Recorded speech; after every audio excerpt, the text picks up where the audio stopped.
Buenos días, 8 de la mañana desde Frankfurt, aquí, detrás, en el Banco Central Europeo, detrás de estas puertas, dentro de este edificio.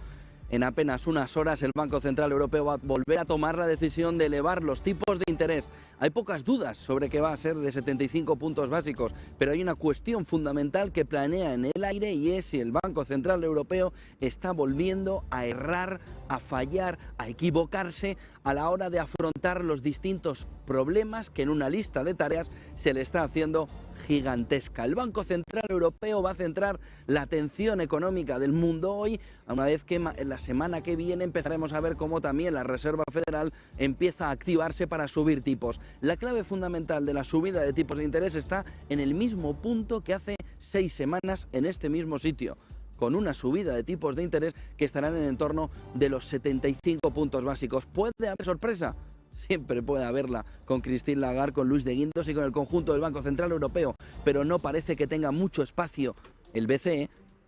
después de ver cómo la moneda comunitaria en la previa de esta reunión ha recuperado la paridad frente al dólar y se sitúa ya con una recuperación importantísima frente al dólar. Objetivo fundamental para que ayude a reducir esa inflación que está acosando a todos los países europeos, pero en particular a este en el que estamos, a Alemania.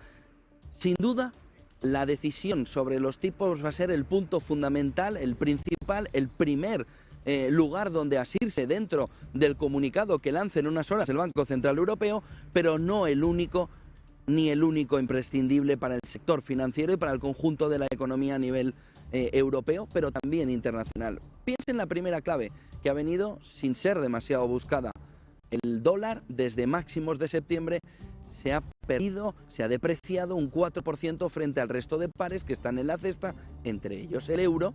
Piensen que también la libra hoy cotiza en el entorno del 1,16, por lo que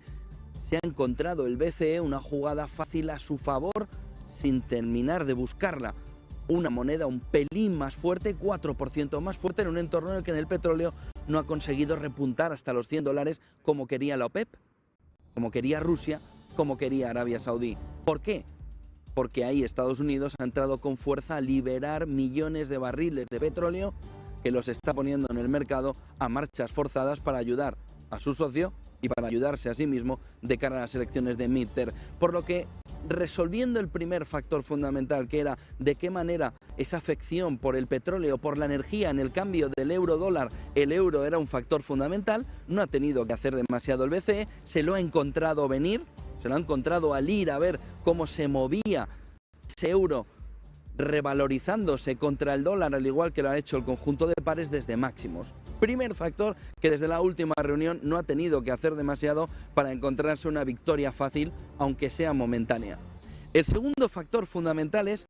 cómo va a resolver una lista de tareas el Banco Central Europeo que se le está haciendo gigantesca. Al igual que hace unos meses decía que la inflación era pasajera y serán recordados precisamente por decir que era pasajera, cuando ahora es persistente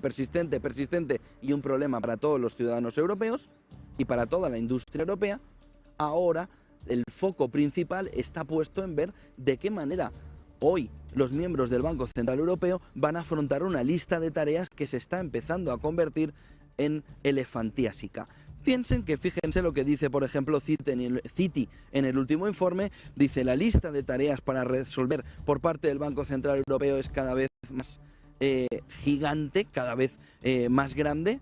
y queda por resolver lo que se va a hacer con el QT y lo que se va a hacer con los préstamos a largo plazo a los bancos, a las entidades financieras, que es este famoso TLTRO, que van a ver seguro durante los próximos tiempos, y lo están viendo durante la última semana, en ver de qué manera se puede empezar a quitar todos esos préstamos a largo plazo. ¿Qué es lo que van diciendo y qué es lo que vamos a ver hoy? Miren, 75 puntos básicos parece claro que será la subida en la jornada de hoy. Eso, que es la principal herramienta que tiene el Banco Central Europeo para luchar contra la inflación en el conjunto comunitario, a pesar de estar con diferencia respecto a Estados Unidos. La inflación que hoy va a estudiar el Banco Central Europeo está mucho más relacionada con un shock de oferta energético, por lo que ese movimiento del euro frente al dólar le ayuda incluso más que debilitar la demanda. Pero sin embargo, la subida de tipos de interés la ve estrictamente necesaria el BCE, sobre todo para anclar la moneda comunitaria y que no haya un diferencial entre las dos monedas. Por lo que esa subida va más reflejada en el contexto, no en el efecto inmediato que tiene sobre una demanda que ya está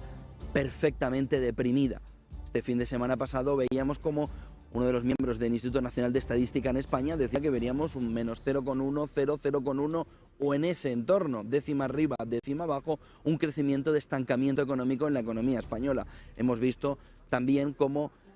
los institutos alemanes dicen que el camino hacia la recesión, el propio ministro Habeck, el ministro de Economía alemán, decía se camina hacia la recesión en este trimestre, por lo que si ya tienes una economía en una situación complicada de crecimiento económico, vamos, estancada como poco, elevar los tipos de interés lo único que va a profundizar es en la recesión económica en este entorno. Entonces, ¿por qué lo hace el BCE? El BCE lo hace porque entiende que el diferencial también con el dólar, con la Reserva Federal, para anclar al euro frente al dólar en una relación que le permita luchar contra la inflación es clave, aunque lo digan con la boca pequeña. Y el otro punto clave es que tiene que actuar en materia de demanda por pocas décimas o por pocos puntos que le pueda reducir a corto plazo. Entonces, los 75 puntos básicos de subida hoy dejaría la tasa de depósito, la tasa de facilidad de depósito en ese entorno del 1,5%. La tasa de depósito es donde los bancos aparcan ese dinero que les sobra, ese dinero que usted deposita, que no se hace nada con él y que los bancos lo necesitan para poder devolvérselo cuando usted va al banco a pedirle a la oficina, devuélvame el dinero que lo necesito ahora. Ese dinero tiene una tasa especial que es la tasa de facilidad de depósito, que se va a incrementar al 1,5%. Por lo que verán de qué manera los beneficios de los bancos en los últimos días, incluso en la jornada de hoy, con un muy buen beneficio del Banco Sabadell ya presentado esta mañana, nos refleja cómo ese aumento de la tasa de depósito, ese lugar donde los bancos depositan, tiran el dinero para que les dé una rentabilidad, se marcha al 1,5% frente a tasas negativas o tasas cercanas a cero que ha estado en los últimos tiempos, por lo que el negocio bancario hoy está pendiente de que el BCE haga esos 75 puntos básicos y lo están descontando los bancos en su cotización y en sus resultados en el medio plazo. Vuelve su negocio. Me prestas, te doy un porcentaje, siempre pequeño, voy a buscar ese 1,5 en el que se van a poner hoy los tipos. La otra tasa que se va a subir hoy es la de refinanciación, que se va a quedar en el 2%. Y la marginal, la ventanilla de emergencia, cuando los bancos necesitan reservas rápidas, se van al 2,25%. Ven que hay un lío importante en tener tres de estos tipos que no reflejan perfectamente a qué tipo de verdad está el conjunto europeo, sí que lo es, pero refleja un margen de diferencia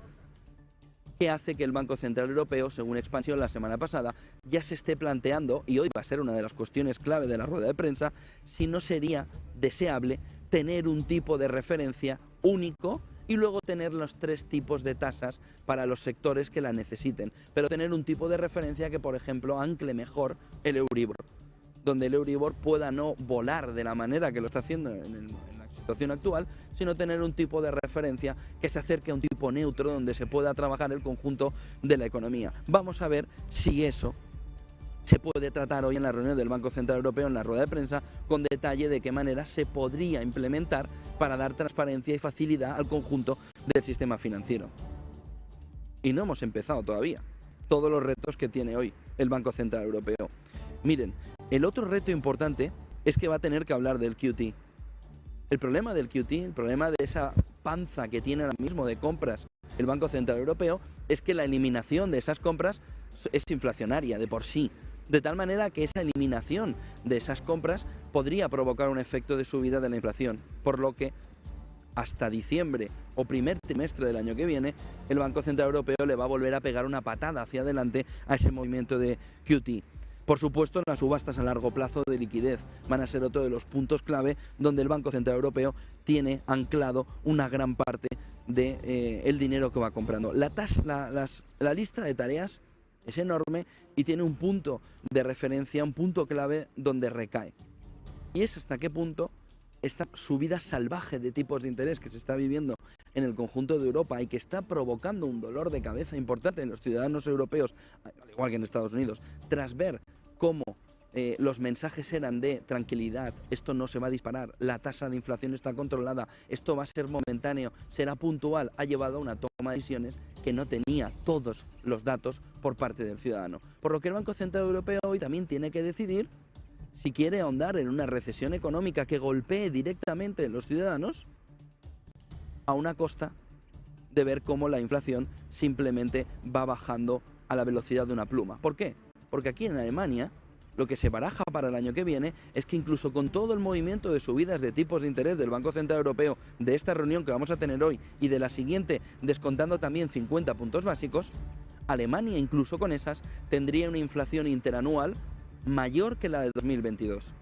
Es decir, el shock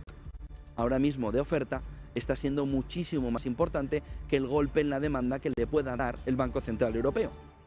Y si eso es así, porque el Banco Central Europeo toma una decisión de hundir el conjunto de la economía europea para intentar paliar una bajada de la inflación que no se está produciendo en los términos que quiere el Banco Central Europeo, salvo excepciones particulares como la española,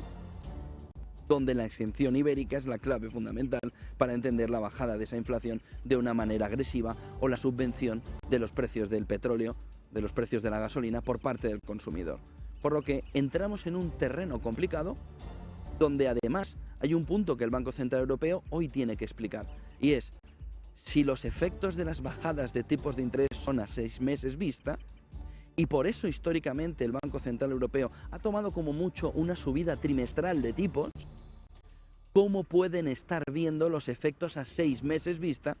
de las primeras subidas de tipos de interés, cuyos efectos no hemos recibido todavía, salvo en la previsión de que vamos camino a una recesión económica en el conjunto europeo, teniendo a Alemania como estandarte de esa recesión económica?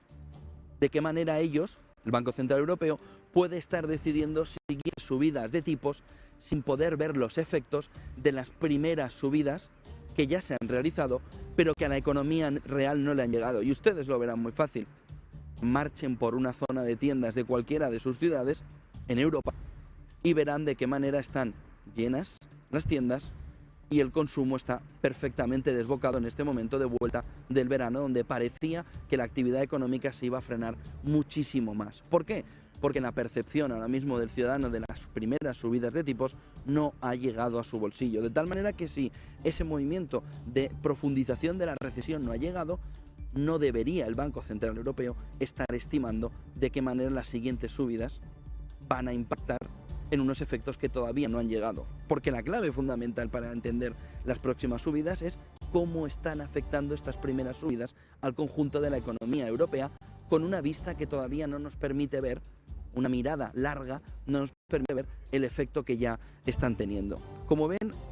las dudas, las cuestiones, las preguntas, Marta Isern va a estar en la rueda de prensa dando diferentes preguntas, y esta vez sí que nos dejan preguntarles sobre por dónde debería ir el futuro más cercano en esas subidas de tipos y sobre todo de qué manera puede afectar un tipo neutro al conjunto de la economía, ahora que el Banco Central Europeo, semanas después de que se lo preguntáramos a Luis de Guindos en Madrid, parece que empieza a aceptar que un tipo neutro debería estar en el conjunto de la economía. 5 claves del día, como se pueden imaginar, esta que les hemos desarrollado de una manera más extensa es la principal. Se van a volver a subir los tipos de interés. ¿Puede haber sorpresa? Sería muy difícil ver una sorpresa de 50 puntos básicos o una sorpresa mayor. Mayor, si el mercado ya estima los 75 y el euro está por encima de la paridad, es raro. El error de una subida de 50 en el cambio monetario y un debilitamiento del euro frente al dólar sería un error fatal. Por lo que arriesgarse a una jugada de ese calibre parece ser complicado, por lo que todas las casillas nos acercan a los 75 puntos básicos. Pero hoy no es el único dato que vamos a conocer. Vamos a conocer EPA en España, vamos a ver todo el detalle también de cómo se va conformando mañana la inflación con ese deflactor del consumo privado que mira la FED, y hoy en Estados Unidos tenemos el dato del Producto Interior Bruto, un Producto Interior Bruto que va a estar prácticamente seguro por encima del 2% y muy probablemente o en el 3 o superando el 3, según veremos luego en el gráfico del GDP Now de la Fed Atlanta que conocimos ayer, que sitúa un crecimiento muy potente en el tercer trimestre, pero no se equivoquen, impulsado sobre todo por ese gasto público donde el gobierno de Biden le ha metido un empujón a la economía que ha permitido también mover inversiones y mover demanda interna a través de meterle más gasto al conjunto de la economía. Y ustedes dirán, ¿pero eso no era Truss? Sí, Liz Truss. Pero a Biden se le permite todo en estos términos y lo que ha hecho ha sido meterle un empujón de crecimiento para evitar un tercer trimestre negativo, ayudando además a los otros factores de la economía norteamericana que estaban empezando a flojear a que no aflojen. Por ejemplo, la demanda interna. Lo veremos luego en el GDP Now, en el gráfico. Por lo que vamos a ver los datos de crecimiento hoy en la economía. A las 2:30, piensen, 2:15 vamos a conocer el statement del Banco Central Europeo con la subida. A las 2:45 vamos a estar dentro de la sala de prensa para escuchar a Christine Lagarde con todos los detalles de cómo está la economía europea, pero entre medias de las dos cosas vamos a tener a las 2:30 el dato de Producto Interior Bruto de la economía norteamericana. Es un festival económico el que vamos a vivir hoy de altura. Haremos especial desde las 2 aquí en Negocios Televisión. Veremos y analizaremos muy rápido primero el dato de los 75 puntos básicos. No tiene tampoco mucha más chicha hasta que no escuchemos a Christine Lagarde dar todos los detalles en esa rueda de prensa. Y lo que haremos ahí media es enfocar o reenfocar la mirada económica en el dato del Producto Interior Bruto norteamericano para ver cuán fuerte está la economía norteamericana en este primer dato o primera edición, ¿no?, sin revisiones todavía, del Producto Interior Bruto del tercer trimestre. Aquí en Alemania el ambiente que se vive es de una economía, de una población preocupada, sobre todo por lo que va a suceder con el tema energético, en el que se mira al detalle ya el tema energético y en el que se está muy pendiente de una noticia que ha sobrevolado el conjunto del país. No lo tienen en las claves, pero es una de las cuestiones fundamentales aquí en Alemania, que es la compra por parte de Costco, de la empresa china, de un porcentaje importante, en torno al 24,5%, de esos puertos alemanes, en un momento en el que la competencia china y alemana es fundamental y en un momento en el que el propio presidente de aquí, Scholz, decía que no quería realizar esa venta. Al final el movimiento parece cuadrar en que la compañía china cogerá una parte del control de los puertos alemanes en una situación o en un movimiento que ha sido un terremoto político y económico aquí en Alemania, del que se está mirando de qué manera se cede incluso a su competidor principal en exportaciones, ese cariz. Lo veremos en un gráfico como el crecimiento de las exportaciones e importaciones alemanas y chinas son una de las claves fundamentales a nivel europeo. ¿Hasta qué punto nuestro motor económico europeo, Alemania, está empezando a hacer unas relaciones económicas con China que les llevan a empezar a ver de qué manera su relación, y no precisamente la europea, sino la alemana y la china, conforman una de las miradas fundamentales en el entorno europeo? Pero ese tema de los puertos alemanes aquí en Alemania está siendo un auténtico terremoto político y económico, lo que significa, y por la negativa de Scholz en su momento, a ceder la entrada a esta compañía china en los puertos europeos. El tercer punto es esa paridad que les hemos comentado. Vamos a estar durante todo el día con el ojo puesto en un euro que camina en el entorno de esa paridad otra vez, por fin, después de haber estado bajando a los infiernos, pero recuperando ahora parte del terreno, viendo cómo la subida de tipos de interés en Europa va al camino y al ritmo que se esperaba por parte de los mercados, y una vez que Meloni también está perfectamente callada, mostrando un cariz de tranquilidad al conjunto europeo y sin sacar la pata en ninguno de los escenarios donde Liz Truss en Reino Unido fue claramente dañada. Todo ese contexto lleva al euro a una paridad, a una tranquilidad que le lleva a una paridad que le aconseja estar en un entorno tranquilo ahora mismo en la paridad euro-dólar perfecta, después de haber recuperado un camino complicado que le podría haber llevado en ese movimiento bajista en torno al 0,92, decían los analistas, en el peor escenario. Por lo que piensen que al lado de donde podríamos haber tenido esta reunión con una tensión absoluta en el entorno del euro, Lagarde hoy sale como mucho más tranquila, por decirlo de alguna manera, de lo que podría estar. El cuarto punto del día nos lleva a los resultados empresariales, que hoy les vamos a estar contando durante todo el día de manera machacona, porque nos va a dar una idea fundamental de cómo está el conjunto económico y las empresas están viviendo ese movimiento de camino de la recesión en sus cuentas o no, si están transfiriendo bien la inflación a los clientes o no.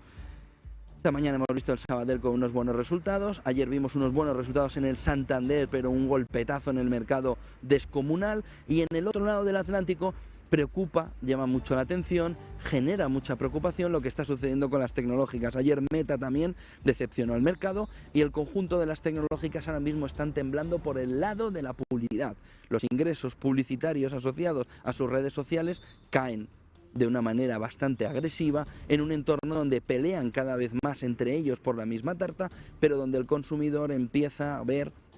donde la empresa empieza a ver que el consumidor desaparece de ese entorno y por tanto invierte menos en ese entorno publicitario de redes sociales.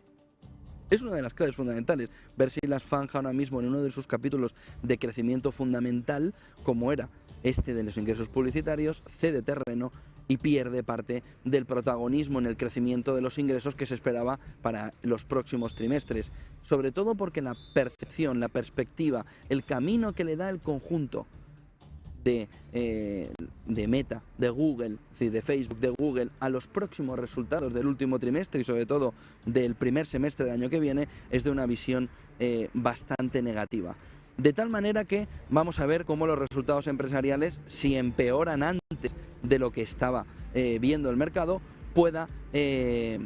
perjudicar al conjunto. Ahí ven la última hora también ese sentimiento del consumidor alemán. Aquí en Alemania, fíjense, se venía de un 42,5, el pronóstico era 42,3 y al final el movimiento ha sido en el entorno del 41. Y esos datos del Sabadell también en última hora que les comentaba, registrando ese beneficio neto de 709 millones hasta septiembre, casi el doble por una banca que ahora mismo está disfrutando el primer momento de gloria que ha tenido en los últimos tiempos, a pesar de la fotografía que le quiere estropear el gobierno con ese impuesto a la banca. Luego lo comentaremos largo y tendido durante el día, porque ese es el otro punto clave aquí, mirando a España. ¿Hasta qué punto el Banco Central Europeo va a mirar el detalle de la solvencia de la banca española por culpa de ese movimiento del impuesto que quiere ponerle el gobierno? Y será todos los puntos clave. Y luego los tipos en las hipotecas son la otra clave fundamental, donde el contagio o la afección o el impacto empieza ya a ser tan evidente que el consumidor, que no se lo esperaba, empieza a ver cómo es peor de lo que él veía que podía ser en el peor de los escenarios. En Estados Unidos los tipos de las hipotecas se lanzan ya al 7,16, se van por encima del 7%, son máximos desde 2001 y señalan sobre todo un movimiento que también en Europa está repuntando con ese Euribor que está lanzándose a unas hipotecas que en la renovación, Euribor más los que tengan variable, ese variable superándolo al 3,3. Luego tenemos aquí la otra clave fundamental del sector bancario, la preocupación que hemos tenido en las últimas semanas. Credit Suisse, con esas pérdidas de 4.000 millones de dólares en el tercer trimestre, es peor de lo esperado y además anuncia un plan estratégico. Y Unicaja en España ganando 260 millones hasta septiembre, un 67,1% más, marcando la misma fotografía de un sector bancario que ya tiene negocio, a la excepción fuera de Credit Suisse y de sus problemas. Vamos a los gráficos del día para intentar entender en gráficos cómo se va a mover esta jornada hoy del Banco Central Europeo, donde va a tener que decidir, va a tener que decir, va a tener que posicionarse, va a tener que dar claves de cómo ve el modelo. Este primer gráfico nos marca la barriguita del Banco Central Europeo, esa barriguita que está conformando desde el inicio, sobre todo del coronavirus, una compra continua, compra continua, compra continua. Y ven que en la parte de arriba lo que hay es una estabilización, no una caída de esas ventas, que lo que lleva es a que el Banco Central Europeo está retrasando lo inevitable. Tiene que reducir ese balance que ven ahí en la pantalla, lo tiene que hacer de manera agresiva y lo tiene que hacer ya. Y sin embargo, el Banco Central Europeo vuelve a pensárselo 2, 3, 4 o 5 veces antes de tocar ese balance sheet, que sin ningún lugar a dudas es una de las claves fundamentales. ¿Por qué? Porque ese balance sheet que ven ahí representa el 80% del Producto Interior Bruto frente al cerca del 35% del Producto Interior Bruto norteamericano, que representa el mismo balance sheet de la Reserva Federal. De tal manera que eso puede provocar desestabilización, sobre todo a nivel de deuda gubernamental, pero sobre todo dicen que los analistas que puede provocar un movimiento de presión alcista, precisamente inflacionaria en este momento, de tal manera que ahí está Lagarde viendo este gráfico y diciendo: mire, yo sé que no duermo bien por las noches, como le dijo aquel periodista alemán hace unos meses, pero es que el hecho de moverlo hacia abajo me podría hacer dormir todavía peor. y esa va a ser una de las claves también para entender ese balance sheet. Miren el siguiente gráfico que nos refleja esa recuperación del 4% de máximos desde máximos de septiembre del dólar frente a pares, que en el euro significa volar desde los 0,96 hasta el euro en la paridad, recogerla en la jornada de hoy y esperar a las palabras de Christine Lagarde para intentar, sobre todo, estabilizar, anclar la paridad del euro dólar en esos términos de cambio 1-1 que tanto han sido soñados en las últimas semanas por parte del Banco Central Europeo para pelear contra la inflación venida desde la energía. El tercer gráfico que ven aquí nos refleja las posesiones de bonos por parte del Banco Central Europeo, de los bancos centrales, perdón, y de qué manera quiénes son los países que más necesidad tienen a nivel comunitario. Os he añadido en el gráfico también Reino Unido. No, es Grecia, perdón, es todo comunitario, perdón. Entonces, ven en la parte de arriba de qué manera Italia es quien más está necesitando del Banco Central Europeo, de ahí la escasez de declaraciones de Meloni en un entorno en el que sabe quién posee gran parte de lo que le puede desestabilizar. En segundo lugar está precisamente España, con un porcentaje de deuda sobre el Producto Interior Bruto que no está en el 120, pero no ha llegado a sobrepasarlo cuando sí lo parecía, gracias a los ingresos, sobre todo vía el aumento de la inflación, vía impuestos, pero sí que están en el entorno del 117, 118%, y fíjense la necesidad que tiene el conjunto comunitario de que la economía italiana y la economía española no hagan demasiados desmanes en materia fiscal para evitar que estas posesiones de bonos de del Banco Central pueda generar tensiones. ¿Cuál es el problema en este entorno y con esta fotografía? Pues miren, aquí en Alemania, donde los países del norte son los acreedores de los países del sur, solo tienen que ver el gráfico, solo tienen que ver el movimiento que provocaría cualquier movimiento de desacople en el mecanismo antifragmentación, donde no se pudiera poner en marcha a tiempo y podría crear un problema de deuda importante. Ahí los países del norte, acreedores de toda esta fiesta, siguen reclamando a los países del sur que hay una austeridad fiscal mucho mayor de la que se está asimilando por parte de Italia o de España en los últimos tiempos, pero también de Grecia y de Portugal. De tal manera que este gráfico lo que nos marca es de qué manera el norte de Europa, acreedor de la fiesta, pagador de la fiesta, paganini de la fiesta, le dice al conjunto de Europa: oiga, sí, pero lo que no se puede es utilizar mi dinero para usted mejorar fiscalmente todo el bienestar del sur a costa de los países del norte. Los del sur dicen otra cosa distinta, y es: estos estamos dando un mercado fantástico donde colocar tus productos, no te quejes demasiado. Pero esa historia nunca acaba bien si sigue por ese camino. Por lo que este gráfico que ven en pantalla lo que nos marca es la dependencia del sur hacia las políticas del norte, donde incluso en las decisiones de tipos de interés del Banco Central Europeo marcan la tónica general de sus preocupaciones precisamente por el nivel de dependencia de unas economías del norte con las del sur. Miren este otro gráfico que nos marca el camino a la recesión tan acelerado al que vamos a nivel internacional, y ahí tienen en este gráfico esos inventarios a nivel global de manufacturas, donde está Alemania, donde está Estados Unidos, donde está Francia, donde está Reino Unido, donde está la eurozona, en un camino que nos está marcando recesión, recesión y recesión. ¿Puede ayudar la recesión a que los tipos de interés y sobre todo los bancos centrales disminuyan la velocidad de subida? Sí, pero ¿cuándo? El año que viene, cuando el daño pueda estar ya provocado con una recesión mucho más profunda, precisamente viendo los datos de PMI. El otro punto clave para entender ese entorno de decisión del Banco Central Europeo y de pelea interna entre los países del norte, sobre todo con Alemania a la cabeza y los países del sur, está en este gráfico de deuda sobre Producto Interior Bruto que monitoriza el Fondo Monetario Internacional, y donde se ve que Italia empieza a hacer proceso de recogida de parte de la deuda, donde España también se ve, y sin embargo Alemania, precisamente con lo que está sucediendo a nivel energético, recupera parte del terreno y eleva sobre todo esa deuda sobre Producto Interior Bruto. Pero claro, las proporciones, el tamaño y la facilidad de llevar dinero o de entrada y salida de dinero parece muy distinta entre unas y otras economías. El otro punto clave que vimos en la jornada de ayer, saliendo ya del Banco Central Europeo, es esa afección en el mercado inmobiliario. Verán en este gráfico de compra de viviendas y de petición de préstamos cómo ahora mismo sí se ve ya lo que se veía en Estados Unidos, lo que se veía en el norte de Europa, pero España vivía en una ensoñación donde en agosto incluso las compras, para aprovechar que no había llegado al tope la subida de los tipos de interés de vivienda, las compras de vivienda habían repuntado, se veía fortaleza y se veía que podían seguir apuntalando, pero la realidad es bien distinta y los préstamos, la demanda de préstamos para la compra de vivienda ya va en una caída muy fuerte, sobre todo en la expectativa, con una caída del 60%. Este gráfico lo que nos refleja es que a corto plazo los precios de la vivienda van a caer al menos en la misma proporción en la que se espera la subida del Euribor puede impactar en el precio de la vivienda con el margen. Es decir, lo que dijo el Banco Central Europeo en un informe hace un mes y medio, y es que la caída al menos debía ser del entorno del 9%. ¿Qué es lo que nos está marcando este gráfico? Que el proceso en España, que parecía estar viviendo en un mundo de Matrix diferente, sobre todo al americano, ya empieza a percibir que la petición de demanda, la demanda de préstamos a largo plazo, es decir, adelantarse a la entrega de las llaves para conseguir ya un tipo mejor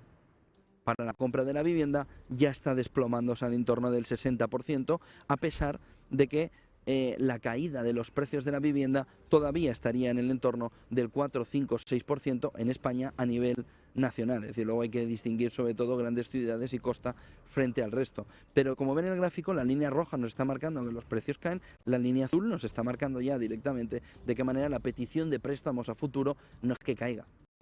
es que está desplomada. Porque lo que nadie quiere es a futuro, a largo plazo, ver de qué manera puede coger una casa donde la financiación pueda ser prohibitiva precisamente para la compra de esa vivienda. El otro gráfico nos lleva a Estados Unidos, es el gráfico que conocimos en la madrugada, en la noche de ayer aquí en España, ese GDP Now de la Fed de Atlanta, que marca un crecimiento para el tercer trimestre. Piensen que la Fed de Atlanta lo que nos marca no es cómo va cambiando por trimestre, no, es en el mismo trimestre.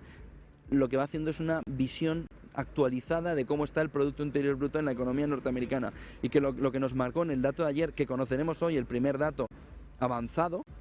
es que el crecimiento de la economía norteamericana habría estado incluso por encima del 3%, en el entorno del 3,1% para el tercer trimestre, lo cual sería un rebote espectacular de la economía norteamericana, como les decía al principio, muy impulsado por ese gasto público entrando en el conjunto de la economía norteamericana para ayudar al resto de factores económicos, al resto de actores económicos, en este caso demanda interna e inversión, a empujar todavía para arriba. La duda está en ver qué dato vamos a conocer de balanza comercial, ver en este entorno cuál es el dato de balanza comercial que podemos conocer en la jornada de hoy. Hay otro de los puntos que preocupan a nivel internacional, después de ver ese dato de crecimiento de la economía norteamericana, está en Brasil, que saben que se tienen que celebrar ahora mismo elecciones de segunda vuelta entre Lula y Bolsonaro, Bolsonaro y Lula. Miren la preocupación en torno al real brasileño en este gráfico de Bloomberg, en el que se ve perfectamente cómo va aumentando la preocupación sobre la moneda de una desestabilización por una posibilidad de que no haya una transición ordenada en el gobierno brasileño por la disputa de esa segunda vuelta en las elecciones brasileñas, con un tono ya un poquito más elevado entre ambos candidatos, y que pudiera provocar de cara al inversor que el movimiento de transición hacia un nuevo gobierno, sea quien sea el que gane, pueda ser muy doloroso, o ya sea porque continúa Bolsonaro y la presión de la calle, de la presión social sea enorme, mucho más de la vivida estos años, ya sea por una victoria de Lula muy ajustada, donde la transición sea también muy complicada. Pero el gráfico nos marca cómo la tranquilidad que había en el real brasileño, sobre todo contra el dólar,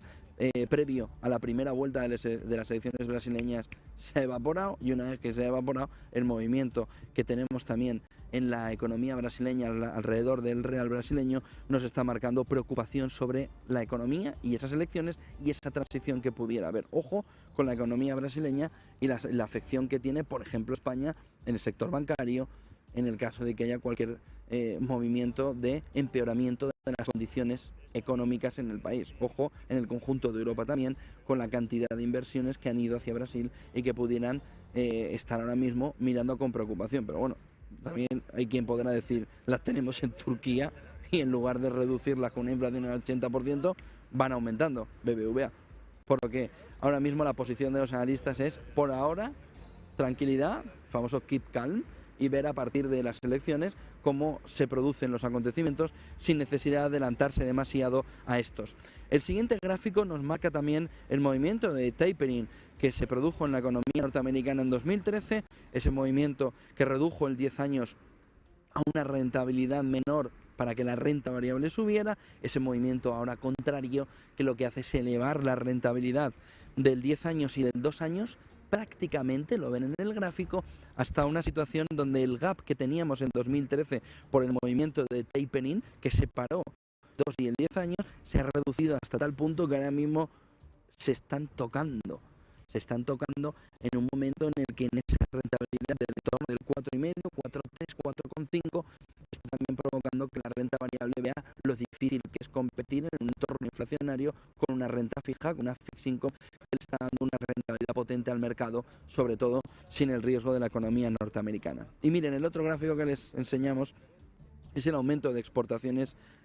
a China e importaciones de China, de Alemania, ese China-German Trade, que está marcando sobre todo de qué manera la relación entre ambas economías no tiene ningún lugar a dudas. El gráfico lo expresa con total perfección cómo ambas economías se van hermanando en el crecimiento, en el contagio, en el movimiento conjunto, en el darse la mano de ambas economías a nivel internacional. En un momento donde Europa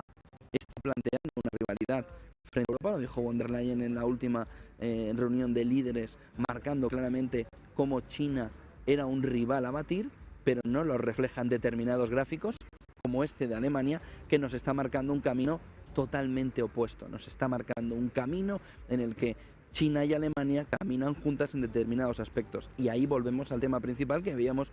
sobre la preocupación aquí en suelo alemán de ese acuerdo de Costco para coger gran parte del control de los puertos de Alemania, que genera una preocupación enorme, no solo en el ciudadano, sino en el conjunto económico, de ver cómo se ha cambiado la posición por parte de Scholz en materia de relación con Alemania, en relación con China. Pero este gráfico nos llevaría a pensar de qué manera Scholz en el fondo está mirando, está observando que China es ese socio, a pesar de competidor, que necesita en determinados ámbitos económicos por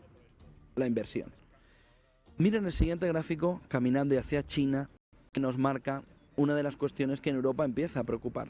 Y es que siempre se había visto a China como ese gran país que recogía la deuda de Occidente, pero no que generaba la deuda desde Asia.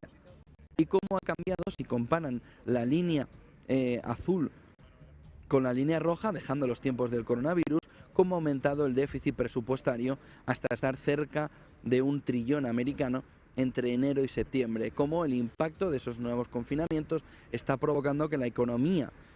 china esté tirando de un déficit presupuestario que, como ven ahí, incluso supera al que se vivió en los tiempos del coronavirus en 2020. La línea blanca nos marcaría el año del coronavirus, 2021 nos marcaría el año pasado ya de salida del coronavirus, y este año 2022 nos marca ya un año más limpio a nivel internacional, pero no a nivel de China, con un comportamiento de balance aumentado en el gráfico más izquierda, en el que verán como el gap entre el 21 y el 22 preocupa a Europa por la generación de déficit de deuda que China está empezando a crear de una manera excesivamente agresiva a ojos de muchos analistas. Y si ven el budget general, pues verán el comportamiento, sobre todo entre la línea azul y roja que les comentábamos antes, generando ya un gap en el que han llegado al menos 4% de déficit mucho antes del final del año pasado, cuando también se veía un comportamiento en ese nivel, por supuesto menor que en el 2020. Y luego el balance también de fondos de ese presupuesto, que también marca un camino cercano al menos 4%. En total, un movimiento de aumentar el déficit presupuestario de China que alcanzaría ese $1 trillón ya entre enero y septiembre, y que preocupa por la generación de déficit por parte de la economía china. El otro punto a nivel europeo, y que va a impactar, por supuesto, en la decisión del Banco Central, aunque sea de manera colateral, es el tema energético. Hemos visto cómo colapsaba el precio en el cortísimo plazo del gas, tanto en Estados Unidos como en el conjunto europeo. En este gráfico lo que ven es por qué una de las razones fundamentales de ese colapso es la expectativa no cumplida, La expectativa del mercado de que Europa iba a estar necesitando, porque ahora estaríamos ya en un frío muy potente, en temperaturas que hubieran bajado agresivamente. En este momento la sensación es completamente distinta aquí en Alemania, con temperaturas en Frankfurt que oscilan entre los 12 y los 20, 21 grados en el día, muy por encima de las temperaturas normales. ¿Y eso a qué ha llevado? A que la expectativa creada por gran parte de los metaneros que traían el gas hacia Europa se ha visto con que no se estaban gastando ni reservas ni tampoco gran parte de las peticiones anteriores, por lo que han llegado a puerto y han dicho que no tenemos dónde almacenar esto. De tal manera que muchos de los metaneros que anticiparon Europa tendrá problemas, vamos hacia allá a llevarles gas que lo van a necesitar y nos lo van a pagar a precio de oro como se estaba pagando en verano, se han encontrado con que la puerta estaba cerrada y esos metaneros no tenían dónde meter ese gas, precisamente porque el almacenamiento que ven ahí en ese gráfico está cercano al 100%. Lo tiene ya Bélgica en el entorno del 100%, 99 y pico por ciento, lo tiene Portugal, lo tiene en la extensión europea Reino Unido, también cercano al 100%, lo tiene Dinamarca, lo tiene Francia, Polonia ya baja en el entorno del 98, Alemania ya baja en el entorno del 97, pero Croacia, Italia por encima del 95, España por encima también de ese 90% y el conjunto de la Unión Europea en un entorno muy elevado. Hay que mirar el puntito azul que ven en el gráfico porque nos marca, por ejemplo, en Alemania, en el eje de la derecha, nos está marcando el tiempo de consumo de gas que marcan esas reservas para cada país. Por ejemplo, Alemania le marca los famosos 2 meses y medio, pero España, por ejemplo, se le ve con un storage de gas, con una reserva de gas que no llegaría ni tan siquiera a los 2 meses con lo que tiene actualmente, pero tiene una facilidad de entrada de gas que no tiene la economía, por ejemplo, alemana. Tiene la entrada de Argelia, tiene opciones a través de metaneros por Estados Unidos, de tal manera que no necesita hacer un almacenamiento tan agresivo como han hecho los países del norte, que sí lo necesitan porque son los grandes receptores del entorno del gas ruso. Miren el siguiente gráfico que nos marca, pues esto, que la clave fundamental del colapso del gas viene precisamente por las expectativas creadas y no cumplidas por parte de distintos actores económicos, en este caso los actores del gas, que estaban esperando un caos económico mucho mayor vinculado al gas en el conjunto de Europa por una llegada del invierno que no ha llegado. El winter is coming, se le ve venir, pero se le ve venir de lejos. Y aquí tienen ese storage level en Alemania y en Italia que nos marca como 2022, sobre todo en Alemania, ha ido hasta la ceja a comprar y a comprar y a comprar gas para que al menos esos 2,5 meses, esos 2 meses y medio de almacenamiento que le puede dar viabilidad en el corto plazo y medio plazo, le permita aguantar, si además viene con una temperatura como la que tenemos hoy aquí en Alemania, mucho más cálida, mucho menos del norte de Europa, a aguantar perfectamente el conjunto del invierno. La verdad es que ustedes saben que la meteorología es tan imprevisible como que el Barça pase de la primera fase de Champions, por lo que fíjense en qué momento nos encontramos ahora a finales de octubre con una temperatura completamente distinta, echándole una mano al conjunto europeo. Es decir, bajemos al terreno. ¿En qué momento habría pensado Europa que precisamente el calentamiento global, el cambio climático, ayudaría de manera perfecta a la lucha contra la escasez de gas, la escasez del calentamiento de los hogares por el frío invierno? Y sin embargo, estas temperaturas que son totalmente contrarias a lo que se podría vivir en Frankfurt en una época como la actual, ya verán como a mediodía con la salida del sol las temperaturas todavía van a ser mayores aquí en la sede del Banco Central Europeo, pues reflejan que la presión por la llegada del invierno se ha relajado porque no se le ve venir al invierno en el norte de Europa. Ya verán como en diciembre la cosa va a ser distinta. El último gráfico que tienen ahí es la producción de petróleo, porque es el otro gran factor fundamental para contener la inflación. Miren, Estados Unidos está echando una mano en lo que puede, aun en el proceso de quedarse sin reservas, que no va a ser así, por el camino de petróleo. Estados Unidos ha lanzado 180 millones de barriles de petróleo al mercado, precisamente para rebajar la tensión, primero porque lo necesitaba el propio Biden de cara a las elecciones al midterm, pero en segundo lugar por ayudar sobre todo al socio, Europa, a que en este entorno donde la energía rusa se pierde, pueda mantener unos precios un poquito más contenidos, y la bajada del dólar frente al euro de ese 4%, el movimiento también del precio del petróleo, una vez que le metió el jaque mate Arabia Saudí y Rusia dentro de la OPEP a Estados Unidos, ha sido contestado levantando el jaque mate. Y lo que ha provocado, fíjense, Estados Unidos como gran principal productor de petróleo del mundo, lo que está provocando es ese aumento en 2022 de producción para continuar la subida de venta de millones de barriles de petróleo por día hasta el nivel de los 19 millones de barriles diarios de petróleo. Es una salvajada. Es decir, son cifras no reconocidas a nivel internacional, apoyadas en el fracking en Estados Unidos. Hago un inciso aquí, ojo, porque después de la conversación entre Biden y Sunak, Estados Unidos y el nuevo primer ministro británico, lo primero que ha hecho Reino Unido es quitar el fracking. Ojo con ese movimiento que no es tontería en el mercado del petróleo y que viene después de la conversación entre Biden y Sunak como una de las primeras medidas después de la conversación. Pero volviendo al gráfico, miren el movimiento de Arabia Saudí de incrementar esos barriles diarios de petróleo hasta ponerlos por encima de 12 millones, que también son cantidades históricas. Miren el movimiento de Rusia con la situación actual de sanciones, incluso caminando hacia las sanciones de diciembre, pero con las sanciones no solo del petróleo, sino las sanciones generales encima de la mesa, el movimiento también de repunte para aprovechar la subida del precio del petróleo. Pero en ese entorno, un ganador principal, que es Estados Unidos, diciendo: vamos a meter todos los barriles de petróleo que sean necesarios para contener el precio del petróleo, no como demanda, no como cártel de demanda, precisamente como oferta, precisamente como principal productor del mundo, que es el papel que juega Estados Unidos en el conjunto de los productores de petróleo, incluso por encima de la OPEP. Si cuentan aquí los millones de barriles de petróleo de Rusia y de Arabia Saudí, verán que se asemeja, le superan, pero se asemeja mucho a que Estados Unidos está intentando buscar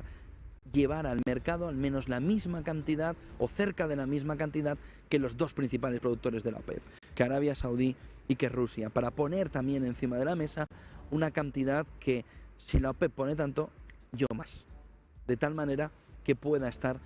impulsando esa bajada del precio del petróleo, que hoy está en el entorno de los $93. Como ven, 8:47, hay mucho que tratar hoy en esta reunión del Banco Central Europeo. Como ven, aquí en Negocios volvemos a intentar estar llevándoles todo el detalle de lo que va a suceder de primera mano, no desde la distancia, sino tocando el terreno, viendo a los diferentes miembros del Banco Central Europeo en la reunión de hoy, en la rueda de prensa, olisqueando sobre todo cuál es la sensación, el sentimiento aquí en el corazón comunitario, y viendo sobre todo y analizando una decisión que va a marcar y que está marcando la preocupación ahora sí de muchos ciudadanos europeos en un entorno en el que ven como el movimiento de subida de los tipos de interés a nivel comunitario, con esa subida del Euribor, impacta indefectiblemente en su bolsillo. Y como les decía al principio, la cuestión fundamental para entender hoy a Christine Lagarde y al Banco Central Europeo es hasta qué punto de verdad tienen datos que vean el impacto de las primeras medidas de subidas de tipos en el conjunto de la economía. Porque miren,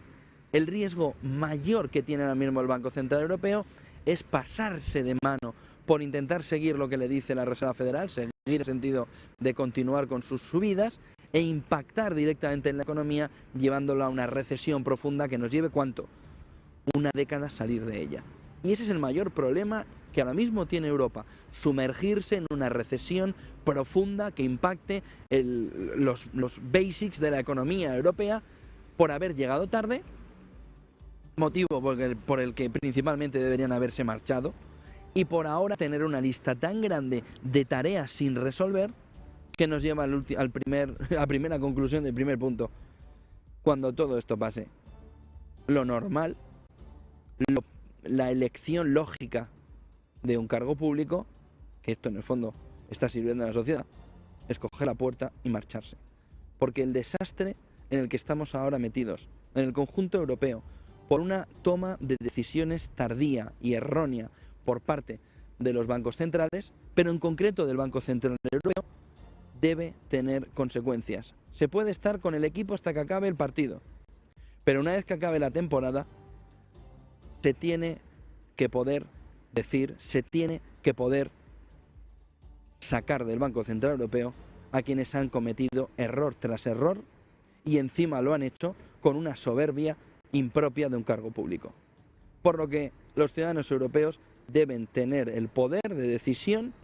de que quienes están al frente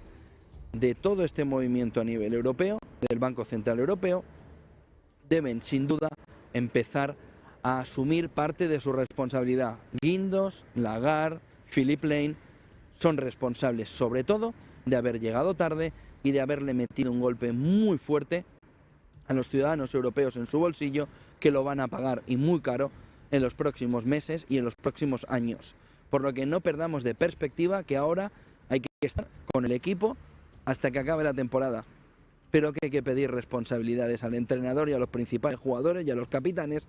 cuando la temporada ya ha terminado. Y el error gravísimo este año del Banco Central Europeo, entendiendo un momento posterior de subida de tipos, tiene un efecto muy dañino en el bolsillo de los ciudadanos. Y es normal que incluso en una institución como el Banco Central Europeo, el poder, la voz del ciudadano, también tenga fuerza y se les pueda pedir responsabilidades, sobre todo, no mucho más que se marchen a su casa, en el caso de que los errores se vean a largo plazo que han tenido una consecuencia nefasta para el conjunto de la economía europea. Eva Villanueva va a estar todo el día aquí, no pasando demasiado frío, vamos abrigadico, pero no pasando demasiado frío. No parece Frankfurt, tampoco es la temperatura de Madrid o de Valencia o de Barcelona, pero bueno, no está mal para lo que podríamos haber tenido. Ya lo habríamos firmado hace 6 semanas, que nos estábamos volando, y vamos a ver de qué manera hoy Christine Lagarde nos da la fotografía del día. Te dejamos con titulares y también con el resumen de prensa y enseguida empezamos el análisis y la apertura del mercado en el viejo continente. Eva. Pues efectivamente recogemos el testigo, hoy no se vuelan, hoy no se mojan, pero el día es muy largo y todavía nos